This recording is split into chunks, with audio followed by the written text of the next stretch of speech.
Hello दोस्तों, my investing channel में आपका बहुत बहुत स्वागत है। तो आज हम बात करेंगे चार कंपनीज के बारे में, जिसमें पहली कंपनी का नाम है पिडिलाइट इंडस्ट्रीज़ लिमिटेड। अगर आज हम कंपनी के आज के अगर ट्रेडिंग सेशन की बात करें तो कंपनी में 2.25% की समथिंग की तेज़ी देखने को मिलती है। अगर हम यह कहें कि यहाँ कहीं ना कहीं जो बड़े इन्वेस्टर्स हैं लाइक एफआईडीआई लगातार कंपनी के स्टॉक को बाई कर रहे हैं, क्योंकि कंपनी एक शानदार और एक ग्रोथ कंपनी है। जिसमें अगर कंपनी के बिजनेस की बात करें तो कंपनी के काफ़ी फेमस ब्रांड्स जैसे फेविकोल है, फेविस्टिक है, फेविक्विक है, डॉक्टर फिक्सिट है, एमसील है। ऐसे जो मार्केट जो डोमिनेंट प्रोडक्ट्स हैं वो कंपनी मैन्युफैक्चर करती है, और कंपनी लगातार नए नए प्रोडक्ट मार्केट में लॉन्च करती है और उन्हें मार्केट का लीडर बना देती है अपने सेगमेंट में। और अगर कंपनी की अगर आरएनडी की बात करें तो कंपनी आरएनडी यानी रिसर्च एंड डेवलपमेंट में काफ़ी ज़्यादा जो है स्पेंड करती है, जिससे कंपनी नए नए प्रोडक्ट्स मार्केट में इंट्रोड्यूस करती है। और अगर कंपनी में अगर अब हम तेज़ी की बात करें तो अब कंपनी के जो भी रिज़ल्ट आए थे Q4 के, उसमें हमें कंपनी के मार्जिन बढ़ते हुए देखने को मिलते हैं, क्योंकि जो इसका जो रॉ मटेरियल जो कंपनी यूज़ करती है, जिसमें क्रूड ऑयल मेन कंपोनेंट है, तो उसके जो प्राइजेस हैं लगातार वो हमें गिरते हुए देखने को मिलते हैं। अगर हम कंपनी के क्रूड ऑयल की अगर बात करें तो आप देख सकते हैं यहाँ पर क्रूड ऑयल में आज के दिन भी करीब 2% की समथिंग की गिरावट देखने को मिलती है। और ये जो ब्रेंट ऑयल फ्यूचर है, ये हम इंग्लैंड से जो ड्राइव करते हैं,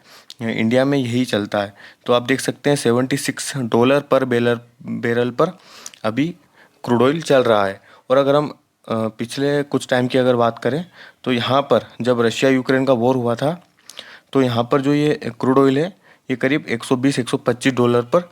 आ पहुँचा था,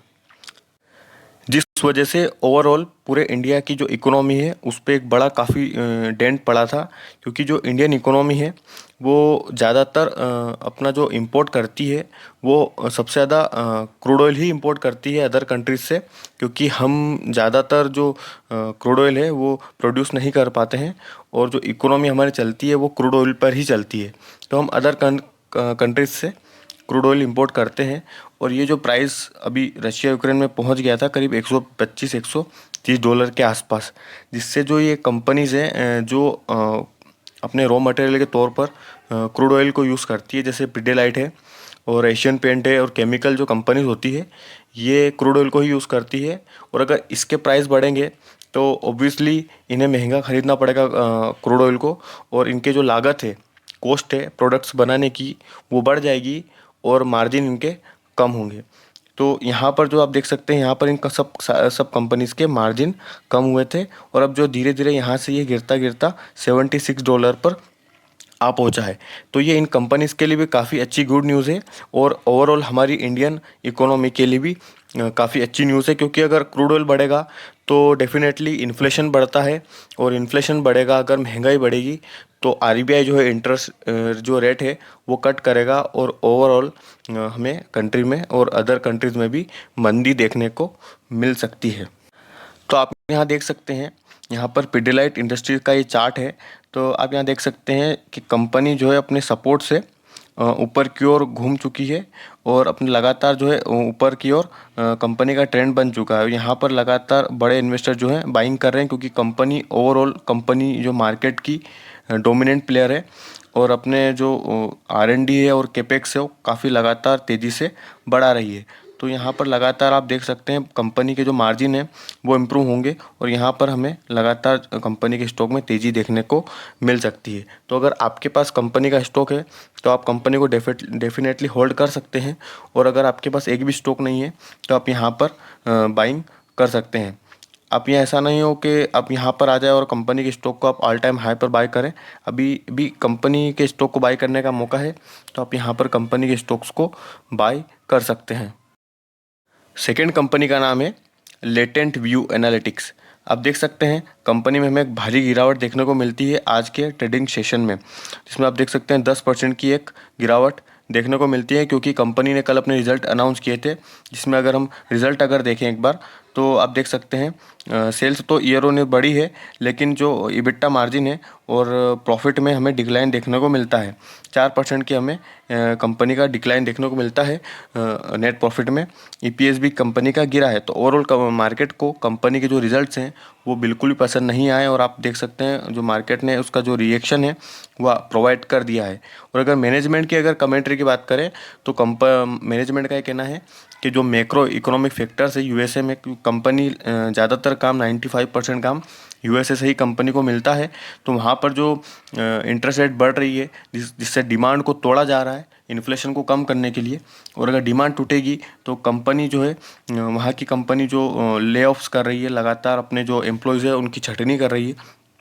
उससे कंपनी का वहाँ पर जो अदर जो कॉस्ट है वो कम होगी, जिससे कंपनी को काम कम मिलेगा और लगातार कंपनी के हो सकता है रेवेन्यू कुछ अगले कुछ क्वार्टर में कंपनी के कम होते हुए देखने को मिल सकते हैं। और अगर कंपनी के अगर हम बिज़नेस की बात करें तो कंपनी लेटेंट व्यू जो कंपनी है वो एक आईटी सर्विसेज प्रोवाइड करती है, जिसमें आप देख सकते हैं डेटा एनालिटिक्स की सर्विसेज जो कंसल्टिंग है कंपनी प्रोवाइड करती है, बिजनेस एनालिटिक्स और advance predictive analytics data engineering में, और डिजिटल सॉल्यूशन कंपनी प्रोवाइड करती है। Blue chip companies and technology BFSI वो रिटेल सेक्टर में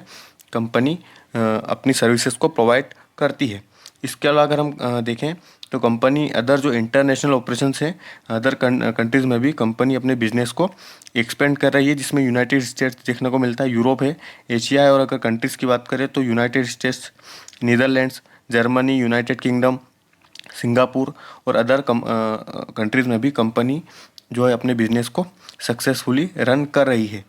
और कंपनी का जो है deep relationship with their clients है। और अगर हम देखें तो कंपनी 30 फॉर्च्यून कंपनीज़ को अपनी सर्विसेज प्रोवाइड करती है, जिसमें आप देख सकते हैं एडोबी का आपको नाम मिलेगा, 7-Eleven, उबर टेक्नोलॉजी और अदर बड़े बड़े कंपनी के जो है क्लाइंट्स देखने को मिलते हैं। और आईटी कंपनीज़ में आप देख सकते हैं सभी कंपनीज़ का जो है एसेट लाइट बिजनेस होता है, जिसमें कंपनी को कोई भी कैपेक्स करने की ज़रूरत नहीं पड़ती है, कोई भी फैक्ट्री लगाने की ज़रूरत नहीं पड़ती, या रॉ मटेरियल या इससे भी कोई कंपनी को इफ़ेक्ट नहीं पड़ता है किसी भी चीज़ से। तो कंपनी काफ़ी स्ट्रॉन्ग है। हो सकता है अगले कुछ क्वार्टर में भी कंपनी के रिजल्ट ख़राब हमें देखने को मिल सकते हैं, लेकिन कंपनी ओवरऑल काफ़ी अच्छी है, मैनेजमेंट भी काफ़ी स्ट्रॉन्ग है, तो आप इस कंपनी को होल्ड कर सकते हैं। और अगर अभी कुछ टाइम के लिए आप अदर कंपनीज जैसे परसिस्टेंट है, इनकी प्रॉफिट ग्रोथ लगातार कंसिस्टेंसी के साथ बढ़ रही है, LTI माइंट्री है, KPIT टेक है, आप इन कंपनीज पर फिलहाल के लिए ध्यान दे सकते हैं।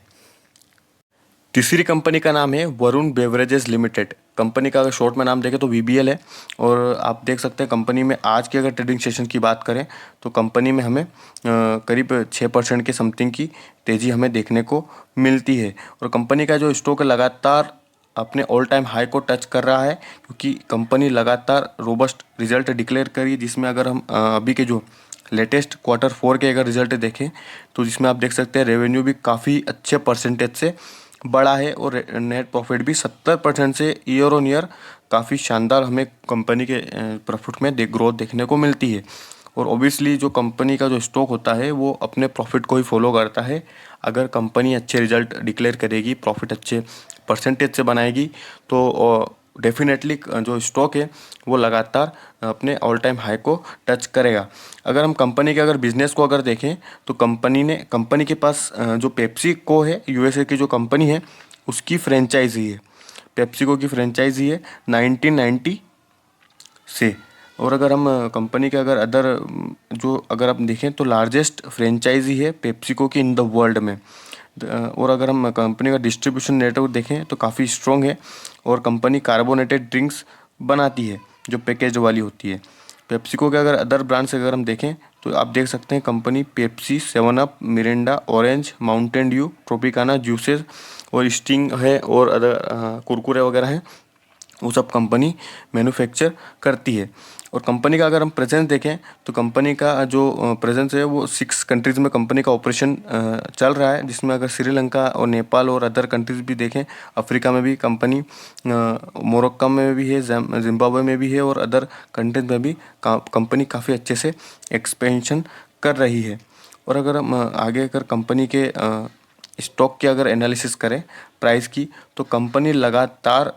कंसिस्टेंसी के साथ ऊपर ही जाती जा रही है, क्योंकि अभी फ़िलहाल गर्मी का सीज़न चल रहा है, तो कंपनी के जो प्रोडक्ट्स हैं उसकी काफ़ी डिमांड बढ़ जाती है, जिससे कंपनी के जो रेवेन्यू और प्रॉफिट हैं वो काफ़ी ज़्यादा बढ़ जाते हैं। तो अभी फ़िलहाल गर्मी शुरू तो हो चुकी है, मिड चल रही है, तो क्वार्टर 4 भी कंपनी का अच्छा गया, और जो क्वार्टर 1 है फाइनेंशियल ईयर 2024 का, उसका भी जो हमें अगर एस्टिमेट अगर देखें तो काफ़ी अच्छा जा सकता है, क्योंकि गर्मी में जो है कंपनी की जो प्रोडक्ट्स हैं वो काफ़ी ग्रोथ बढ़ जाती है। तो हालांकि अभी तो ये फ़िलहाल अपने ऑल टाइम हाई पर है, तो आप अगर लॉन्ग टर्म के लिए अगर आपको इन्वेस्टमेंट करना है तो आप यहाँ तो फ़िलहाल बच सकते हैं, क्योंकि कंपनी लगातार अपने ऑल टाइम हाई पर है। और अगर आपका शॉर्ट टर्म का व्यू है तो आप स्टॉप लॉस के साथ बाइंग कर सकते हैं। और अभी फ़िलहाल तो बाइंग के मौके नहीं है, जब भी आपको अगर गिरावट दिखती है तो आप इसमें डेफिनेटली बाइंग कर सकते हैं। चौथी कंपनी का नाम है रिलैक्सो फुटवेयर लिमिटेड। कंपनी ने अपने आज क्वार्टर 4 के रिजल्ट को पेश कर दिया है। तो देखते हैं कंपनी का जो आज का जो ट्रेडिंग सेशन है, तो उसमें कंपनी ने 3.5% की समथिंग की 3.25% की एक तेज़ी हमें दिखाई है। मतलब मार्केट को पहले से पता था कि कंपनी के रिजल्ट अच्छे आ सकते हैं, मार्जिन में इम्प्रूवमेंट देखने को मिल सकता है। तो ये जो आप रिएक्शन देख रहे हैं, ये शायद हो सकता है मार्केट आवर्स में ही कंपनी ने रिजल्ट डिक्लेयर किए हों, तो ये वो तेज़ी देखने को मिलती है। इसके अलावा अगर हम कंपनी के रिजल्ट अगर देखें तो कंपनी ने ईयर ऑन ईयर जो सेल्स में 10% की ग्रोथ दिखाई है, और अगर मार्जिन भी कंपनी के इम्प्रूव हुए हैं, और नेट प्रॉफिट भी कंपनी का जो है क्वार्टर ऑन क्वार्टर काफ़ी अच्छे परसेंटेज से बढ़ा है, लेकिन ईयर ऑन ईयर 1% की हमें ग्रोथ देखने को यहाँ मिलती है। और मार्केट भी यही एक्सपेक्ट कर रहा था कि ईयर ऑन ईयर ठीक है, लेकिन क्वार्टर ऑन क्वार्टर कंपनी के जो प्रॉफिट है उसमें हमें ग्रोथ देखने को मिले, और यही हुआ है कि कंपनी का जो अगर देखें तो कंपनी के profit quarter on quarter double हो गए हैं, क्योंकि जो इनका रॉ मटेरियल है, जो रबर होता है सिंथेटिक रबर वगैरह, वो उसके जो प्राइजेज़ हैं उसमें काफ़ी अच्छी गिरावट हमें देखने को मिलती है, जिससे इन्हें सस्ता कच्चा जो रॉ मटेरियल है उससे इन्हें इनके जो मार्जिन है कंपनी के काफ़ी अच्छे इम्प्रूव हुए हैं। अगर कंपनी के अगर बिज़नेस की बात करें तो कंपनी इंडिया में लार्जेस्ट मैन्युफैक्चरर है नॉन लेदर प्रोडक्ट्स में। कंपनी जो है सबसे बड़ी कंपनी है जो नॉन लेदर प्रोडक्ट्स को, शूज़ हैं वगैरह है, स्लीपर है, कंपनी स्पोर्ट्स शूज़ हैं, स्कूल शूज़ हैं, सब मैन्युफैक्चर करती है। कंपनी के अगर ब्रांड देखें तो रिलैक्सो आता है, इसमें स्पार्क्स आता है, फ्लाइट आता है, बहामा जैसे बड़े नाम हमें देखने को मिलते हैं।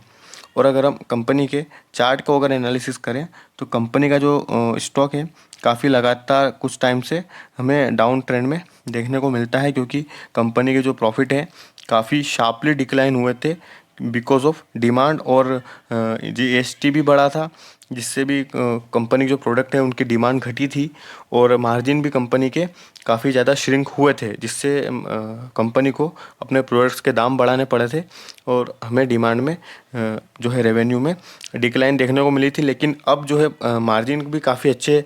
कंपनी के हो गए हैं, और डिमांड में भी काफ़ी अच्छी ग्रोथ देखने को मिलती है। तो हो सकता है कि आने वाले कुछ टाइम में जो कंपनी का जो स्टॉक है हमें काफ़ी अच्छी ग्रोथ यहाँ से दिखा सकता है। ये अभी कंपनी जो अपने स्टॉक जो है सपोर्ट पर हमें अवेलेबल है, तो आप अगर आपके पास स्टॉक नहीं है तो आप यहाँ पर डेफिनेटली बाइंग कर सकते हैं, और आप इस कंपनी को होल्ड कर सकते हैं अगर आपके पास पहले से कंपनी के स्टॉक हैं। तो दोस्तों इस वीडियो में इतना ही, और अगर वीडियो इन्फॉर्मेटिव लगा हो तो चैनल को सब्सक्राइब कर सकते हैं, और वीडियो में अंत तक बने रहने के लिए बहुत बहुत शुक्रिया।